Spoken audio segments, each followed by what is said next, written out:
I'm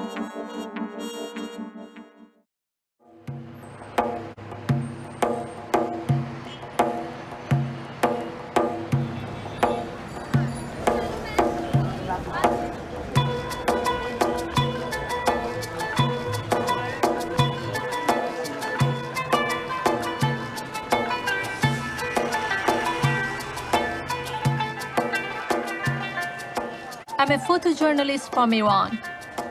I came to Afghanistan in 2001 after the fall of the Taliban.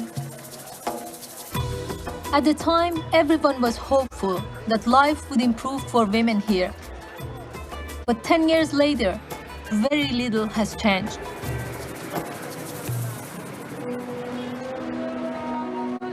In fact, many fear that women's rights are in danger of disappearing in Afghanistan. Young women are sent to prison simply for falling in love with the wrong man. Some risk their lives for love. I met such a woman. This is her story. And in some ways, it's the story of all women in Afghanistan.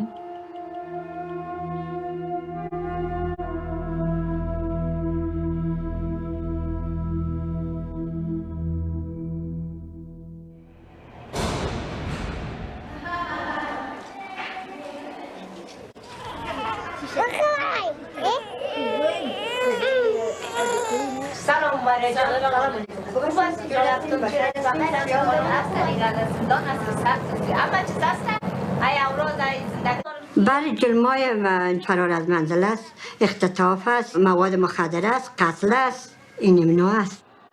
اینما کلی به جرایم اخلاقی میه، امروی بچه ها که از خانه فرار میکنن، امروی بچه ها میرن با فامیلش، بعض فامیلش ادام میکنه، بعض پلیس میگیرش از راه و از بعض جای ها میگیرش و میاریش، این همینجا بندی میکنیش خلاص. بسیاریش که ناق بیاید، دایدای ناق بیاید، دلم میسوزه. In 2011, I was granted access to Badambakh prison for women. It looked more like a refugee camp than a prison. Women wore regular clothes, and many served their sentences with their children, who would otherwise have nowhere else to go.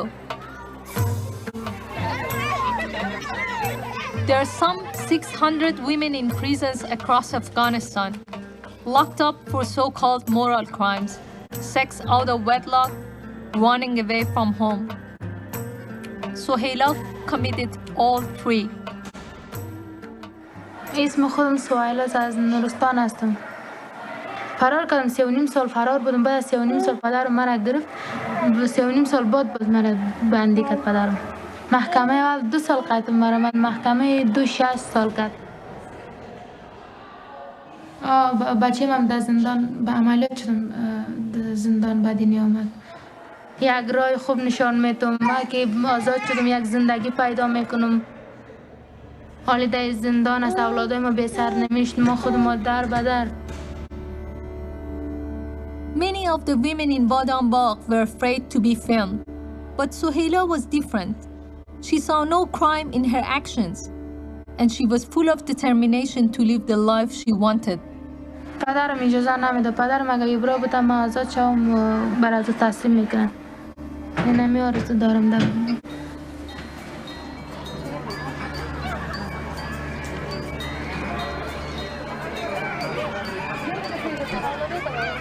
On my second day at Badambakh, Sahila had a visitor, the man who put her in prison.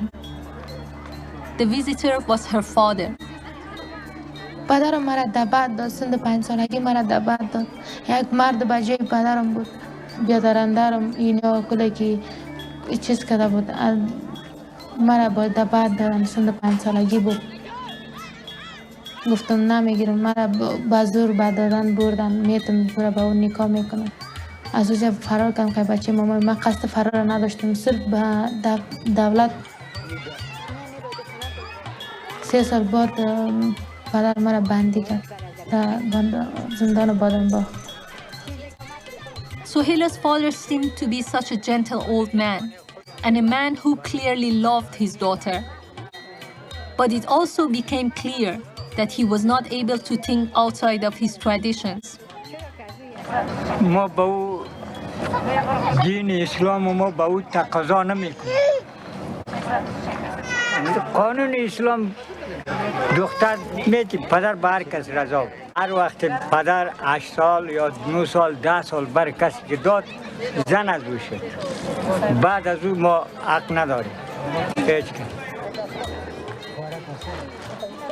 خوینمی کارشون خوبش نیست نیست. بعد فهم که چرا برام خواسته خودش ندادیش. سهیلة در این وقت چی مقصر نیست، منتها پدر مادرش مقصر است. خود چرا یعنی همقدر یعنی تقاضای من دولت چرا که اینمی خشونت خانوادگی یا از بین بره؟ چرا به می خشونت که دا کردن چرا یارو در بندی خانه میگیره؟ دولت چی میخواه از ما رو بندی میکنه؟ زنای بیگناه افتادگی هستن، هیچ پرسان نیست. در دولت میخوایم که ما را تخفیف و تخلص کنه. چنانچه قانون مدنی صراحت داره که زنی که سن 16 را تکمیل کرد، دختری که سن 16 را تکمیل کرده باشه، او نکاح اگر میکنه با شخص دلخواه خود، نکاح از او بدون اجازه ولی نافذ و صحیح و لازم است. یعنی قانونیت داره. قانونی حق بر زن داده که خودش شوهر خود انتخاب بکنه، خودش با شخص دلخواه خود نامزد شود.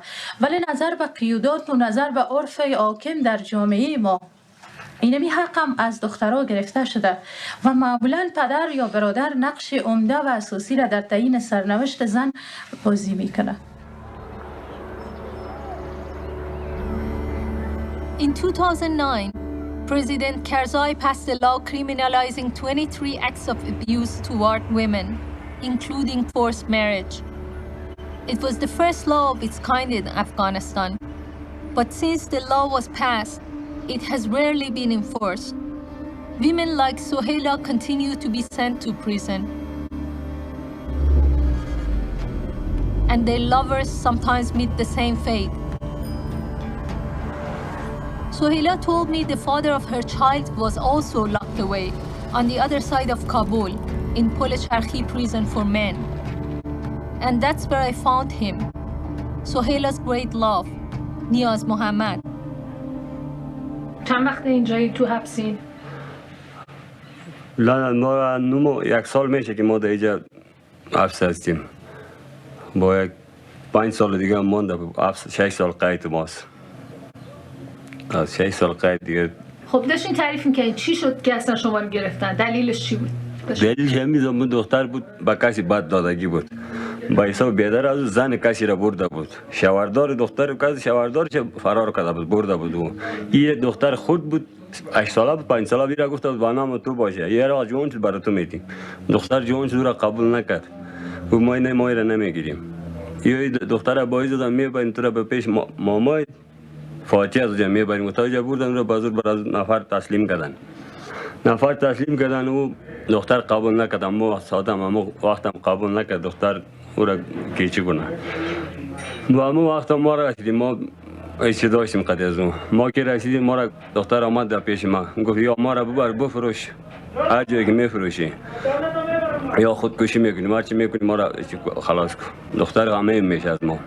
خود دل ما سخت در خانه آمد و جا ما آوردیم اینجا که آمدیم هر کدام ما را گفت چرا تو نکاح نمیکنی، خودت هم خانم نداری چی هستی، مجرد هستی، تو نکاح چرا نمیکنی، با مردم چی میکنی تو میکنی. گفت ما ملا را تلبیس نکاح کردم. در جای ما تو قانون نیست که نکاح خط نمیشته شوه، اطراف از بسیار تا فعلا نه حکومت است نه طالب است نه دولت، هیچ چیزی نیست در چی ما. با سهیلا ازدواج کردیم به خاطر اینکه سهیلا رو دوست داشتیم؟ نه دوست داشتیم که ازدواج کردیم، یعنی چی ازدواج کنیم، دوستی داشتیم. او ما را دوست داشت، ما او را دوست داشتیم که ازدواج کردیم. ما به خاطر که دوستی داشتیم رفتیم در خود در بندیخانه انداختیم، خود ما در دولت تسلیم شدیم. میرفتیم میتونستیم میرفتیم در وطن خود میرفتیم، نه دولت نه قانون نه کسی ما را گرفتار کرده میتونست. ما گفتیم نه، چیزی که قانون دولت است، چیزی که حق است، ما در ایستاد هستیم. او در بندیخانه باشه ما بیرون با ما نمیتونیم باشیم، ما میریم در بندیخانه. والا در دولت ما را دولت گرفتار کرد. دولت این وقت قانون حق نیست. اگر حق میبود نه ما در زندان بود نه او زندان بود. قانونی با پدرش میگرفت. چرا دختر خود تو با مردم بد دادیم؟ این نه در شریعت است، نه در قانون است، نه در کتاب است، نه در عرف است.